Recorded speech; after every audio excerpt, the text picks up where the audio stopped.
My dear viewers and learners, welcome, নমস্কাৰ। তৃতীয় শ্ৰেণীৰ ব্লছম 1 কিতাপখনৰ লেসন 3 কনকলতা ইয়াৰ আগৰ ভিডিঅ'ত আমি 56 পেজলৈকে এক্টিভিটিসমূহ বুজিবলৈ যত্ন কৰা হৈছিল। এই ভিডিঅ'টোত আমি পেজ নং 57 পৰা আমি বুজিবলৈ যত্ন কৰিম। ভিডিঅ'টো হৈছে read the following pairs of words aloud. এই ইয়াত থকা যে জোৰ যি শব্দখিনি আছে শব্দবোৰ আমি ডাঙৰকৈ পঢ়িব লাগে। তেম পঢ়ি দিছো lead led keep kept become became give gave take took run ran. মৰমৰ ছাত্ৰ ছাত্ৰীসকল আহচোন আমি এই অৰ্থবোৰ জানি লওঁ। লিড অৰ্থটো কি? লিড মানে কি? আঁত ধৰা বা নেতৃত্ব দিয়া বা পৰিচালনা কৰা বা আগবঢ়াই নিয়া। লিডিং কৰে যে আমি। আৰু এইটো হ'ল প্ৰেজেণ্ট ফৰ্ম মানে বৰ্তমান, এইটো হ'ল পাষ্ট ফৰ্ম লেড মানে হৈছিল, যিটো অতীতত হৈ গৈছিল এইটো পাষ্ট ফৰ্মটো। যেনে কিপ মানে কি? ৰখা। আৰু কেপ মানে ৰাখিছিল, অতীতত ৰাখিছিল। বিকাম মানে কি? হৈ যোৱা। আৰু বিকাম মানে হৈছিল, তাৰমানে বিকাম বিকেম এইটো হ'ল প্ৰেজেণ্ট ফৰ্ম, এইটো হ'ল পাষ্ট ফৰ্ম অতীতত মানে যিটো হৈ গ'ল। গিভ মানে কি? দিয়া। আৰু গেভ মানে দিছিল। টেক লোৱা, টুক লৈছিল। ৰান দৌৰাব, ৰেন দৌৰিছিল। এতিয়া দিছে now make sentences using any two pairs of words one is done for you. ইয়াৰ পৰা যিকোনো দুযোৰ শব্দৰ আমি মেক চেণ্টেন্স কৰোঁ। মেক চেণ্টেন্স মানে বাক্য সাজিব লাগে। এটা দিছে run, I run in the playground every morning. মই মানে সদায় খেলপথাৰত কি কৰোঁ? ৰানিং কৰোঁ, মানে দৌৰোঁ। Ran, yesterday Rohan ran quickly to catch the bus. মানে কালি ৰোহনে বাছ ধৰিবলৈ কুইকলি মানে সোনকালে দৌৰিছিল। তেতিয়া আমি বেলেগ আৰু দুযোৰ আমি নিজে কৰিব লাগে, মেক চেণ্টেন্স বনাব লাগে। আমি প্ৰথমে গিভ আৰু গেভটো লৈ লৈছোঁ। গিভ মানে দিয়া, গেভ মানে দিছিল। আমি এইদৰে লিখিব পাৰোঁ।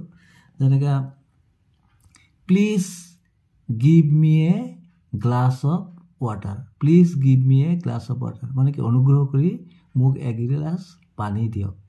Please give me a water. এতিয়া গেভ মানে দিছিল। একেবাৰে উজুতে লিখি দিওঁ, he gave me a pen. তেওঁ মোক এডাল কলম দিছিল। He gave me a pen. এতিয়া মই বিকাম আৰু বিকেমটো লৈ লৈছোঁ হ'বলৈ। Became, it will became dark very চুন। মানে অতি সোনকালে কি হ'ব? এন্ধাৰ হ'ব। আৰু became, he became a teacher. তেওঁ কি হ'ল? শিক্ষক হ'ল। He became a teacher. তেওঁ এগৰাকী শিক্ষক হ'ল। এইদৰে আমি বেলেগ যিবিলাক পেয়াৰ দিছে বেলেগ ৱাৰ্ডকেইটাৰো আমি এইদৰে বাক্য দিব পাৰোঁ। তোমালোকে চেষ্টা কৰিবাচোন। পাছত দিছে we found the words lived and loved in the lesson. মানে আমি এই পাৰ্টটোত আমি লিভড আৰু লাভড এই শব্দবিলাক এনেধৰণৰ শব্দবোৰ পাইছিলোঁ। নাও এতিয়া ৰিড দ্য লেচন। এতিয়া আমাক পাৰ্টটো আকৌ পঢ়িব গৈছে again and find words that have ED at the end. যিবিলাক শব্দৰ শেষত ইডি আছে সেই শব্দবোৰ বাচিব গৈছে। Write down the words in your notebook. আৰু নোটবুকত লিখিব গৈছে। আহচোন আমি চাওঁ। আকৌ একবাৰ আমি পঢ়োঁ। During the time of the British rule there lived. প্ৰথমে ইডি থকা এইটো পালোঁ। এ গাৰ্ল নেমড, ইডি থকা পালোঁ। নেমড ইডি আছে। Kanaklata Barua, she was born on 22nd December 1926 at Barangabari, Gopur in Assam. She loved, it আছে। her motherland and wanted, ED আছে।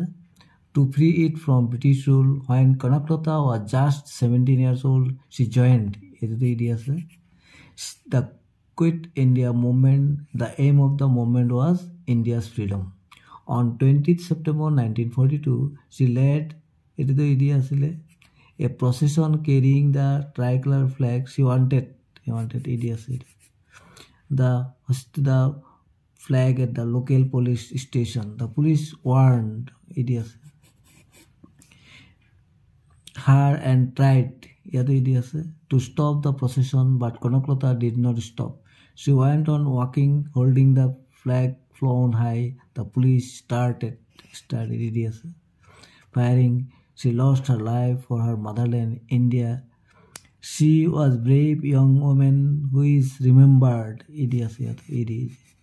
for her selfless love for the country. তেনেহ'লে আমি কি কি পালোঁ ইয়াত? লিভ পালোঁ, নেম পালোঁ, লাভ পালোঁ, ৱান্টেড পালোঁ, জইন পালোঁ, ৱান্টেডটো পালোঁ, ট্ৰাইড পালোঁ, ৱাৰ্ণ পালোঁ, ষ্টাৰ্টেড পালোঁ, ৰিমেম্বাৰ্ড পালোঁ। এইবিলাক শব্দ তোমালোকে লিখি দিবা। 6 say each sentence after joining the two parts under column A and column B with the word because. Because ব্যৱহাৰ কৰি আমি ইয়াত A কলমত থকা B কলমৰ লগত মিলাব লাগে। যেনেকৈ Kanaklata Barua was a brave young woman because she sacrificed her life for her motherland. তেনেকৈ হ'ব Kanaklata Barua was a brave young woman. She sacrificed her because she sacrificed her life for the motherland. Assam was her motherland because she was born in Assam. She wanted to free her motherland from British rule because she loved her motherland. এটা আমি because the sentence বিলাক লিখিব লাগে। আমি এদৰে লিখিম Kanaklata Barua was a brave young woman because she sacrificed her life for the motherland. Assam was her motherland because she was born in Assam. Next over, she wanted to free her motherland from British rule because she loved her motherland. 7a, look at the poster. It is a poster. তোমালোকে দেখি গম পাইছে এটা লাচিত বৰফুকন লাচিত দিৱস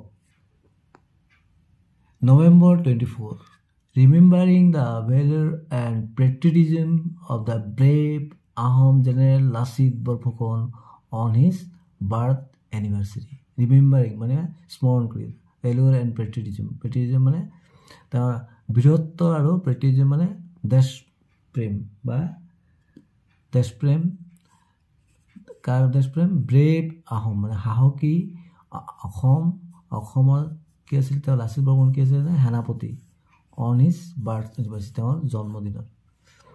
এতিয়া আমি ইয়াত দিছে now say yes or no. এতিয়া yes or no ক'ব লাগে। The poster is about the birth anniversary of Lachit Borphukan. এই পোষ্টাৰটো লাচিত বৰফুকনৰ বাৰ্থ মানে জন্মতিথি এনিভাৰ্চাৰীৰ কাৰণে দিয়া হৈছে। The poster is about the birth anniversary of Lasit Borphokon. Yes. Yes, sir. Tanale আমি কি লিখিম? Yes. Lasit Borphokon's birth anniversary is on November 25. It is yes. Lasit Borphokon was a brave British hero. The British hero is Ahom hero asile. It is no. Read the following information about Lasit Borphokon. Lasit Borphokonor বিষয়ে এইবিলাক information আমাক পঢ়িব দিছে। Lasit Borphokon an Ahom general আছিল তেওঁ আহোম সেনাপতি আছিল। Birth হৈছিল নৱেম্বৰ 24, 1622। ডেট মৃত্যু হৈছিল এপ্ৰিল 25, 1672। বেটেল ফৰ্ট কি বেটেল মানে যুদ্ধ কি যুদ্ধ হৈছিল বেটেল অফ সৰাইঘাট।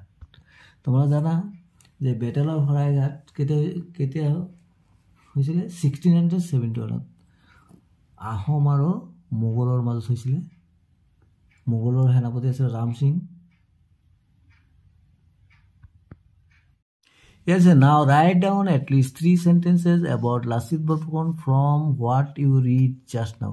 এটা আমি যে পঢ়িলো এই পঢ়াৰ পৰা আমি লাচিতৰ বিষয়ে লাচিত বৰফুকনৰ বিষয়ে আমি 3টা বাক্য লিখিব লাগে। তাই কি কি লিখিব পাৰো একেবাৰে ইজিলি লিখি দিছো। তো প্ৰথমটো আমি লিখিম Lasit Borphokon was a great general of Ahom. He was born on 24 November 1622 তাৰপিছত আৰু এটা সেন্টেন্স আমি লিখিব পাৰো he fought the battle of Saraighat ইয়াত দিছে work in pairs মানে আমি তোমালোকে জোৰ হৈ কৰিবা মানে দুজন লগ লাগি look at the two pictures and find 5 differences এই দুটা ছবি চাই পাঁচটা পাৰ্থক্য ওলাব গৈছে মৰমৰ ছাত্ৰ-ছাত্ৰীসকল তোমালোকে চাই লোৱা look at the pictures both pictures কি ডিফাৰেন্স দেখিলে তোমালোকে নিজে উলিয়াব লাগে তথাপি মই অলপ হিন্ট দিছো প্ৰথম পিকচাৰটোত কি আছে এটোত কি আছে there is a tree বা here is it is missing এই গছডাল ইয়াত নাই ইয়াত গছ আছে ইয়াত গছ নাই there is a tree but here is it there is no tree এটো এটা পাৰ্থক্য আনটো ইয়াত একো লিখা নাই nothing in here nothing written here ইয়াত কোনো একো লিখা নাই here something is written কিবা লিখা আছে দেখিছা ইয়াত লিখা নাই ইয়াত লিখা আছে তা দুটা পাৰ্থক্য হল আৰু কি আছে the girls sitting on wheelchair কি কৰিছে salute মাৰিছে এই salute মাৰিছে না but here sitting salute মাৰা নাই হাত দুডাল তলত আছে এটো তো পাৰ্থক্য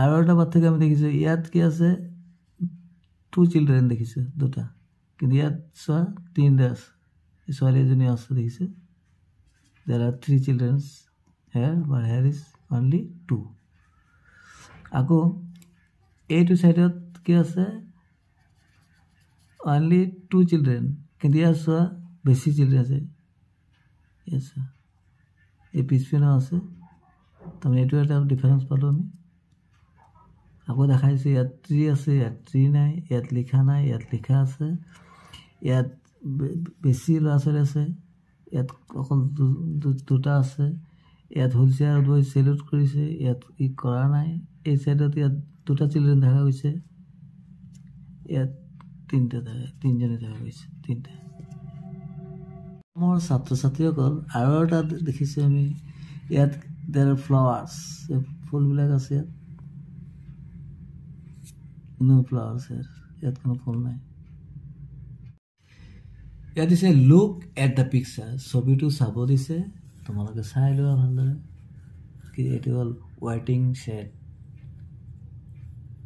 ছোৱালীজনী ল'ৰাটো সাইকেল চলাই আছে ছোৱালীজনী হুইলচেয়াৰত বহি আছে এইবিলাক ডাষ্টবিন হয় তো গছ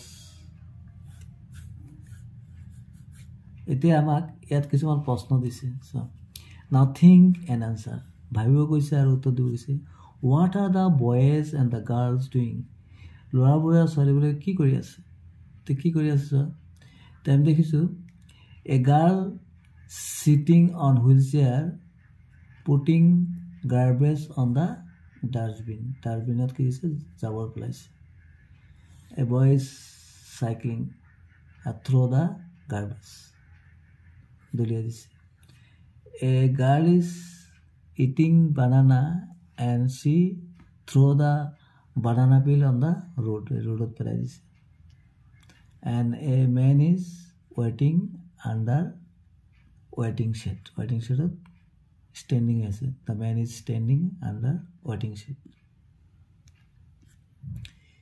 etia dise who among the four love their country মৰমৰ ছাত্ৰ-ছাত্ৰীসকল তোমালোকে ভাবাচোন কোনে এইবিলাকৰ ভিতৰত কোনে দেখক ভাল পায় who among four love their country এই ছোৱালীজনী যিজনে বহি আছে হুইলচেয়াৰত নিশ্চয় হ'ব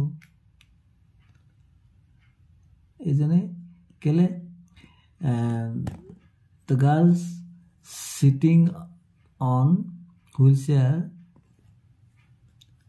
কি কৰিছে keep the throw the garbage on the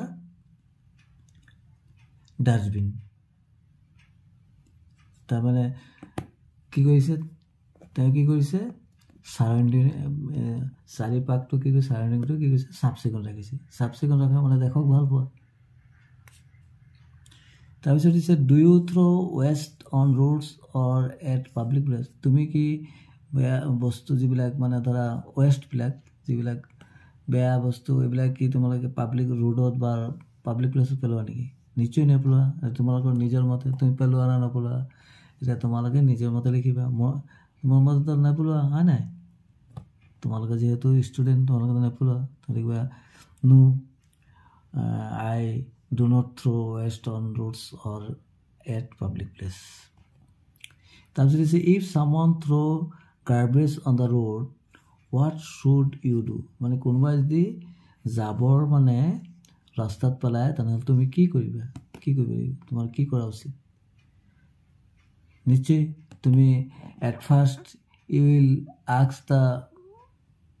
ask the person who throw garbage on the road not to throw the garbage on the road. তেওঁক তোমাৰ ৰিকুৱেষ্ট কৰিবা যে ৰাস্তাত জাবৰ জোঁথৰ নপেলাবলৈ। তাৰপিছত দৰকাৰ পৰিলে তুমি নিজেও কি কৰিবা? সেই জাবৰ যদি পেলাই থাকে সেইবিলাক তুলি নি নিৰ্দিষ্ট ঠাইত অৰ্থাৎ ডাষ্টবিনত পেলাই দিবা।